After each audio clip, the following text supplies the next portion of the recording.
Guys রান্নাঘরে আমি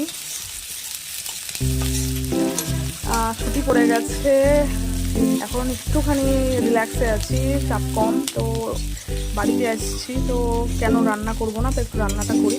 তো মা শেখাচ্ছে, আমি একটু ট্রাই করছি রান্নাটা করার। সো গাইজ মাটন রান্না হচ্ছে। মা তো আমাকে রান্নাঘরে লিটারালি ঢুকতে দেয় না, যখনই আসি বলে যে নিজের কাজ কর, আমি করে নেবো আমার কাজ। কিন্তু এখন নিজের কাজই শুধু করলে তো হবে না, আমাকে একটু শিখতে হবে। কারণ at the end of the আমিও হিউম্যান, আমারও নিজের ফুড ক্রেভিংস হয়, আমারও খেতে ইচ্ছা করে, আমাকেও রান্না করতে হবে, কাউকে খাওয়াতে হবে বা নিজেকে খেতে হবে। তো লাইক আমি মাকে বললাম যে না, নিজের কাজ করা তো হয়, এই সমস্ত বলে আমাকে আর আটকানো যাবে না, আমি রান্নাবান্না শিখবো, রান্না করতে হবে, আমাকেও শিখতে হবে। কারণ at the end off day আমাকেও করে তো খেতে হবে অ্যাটলিস্ট।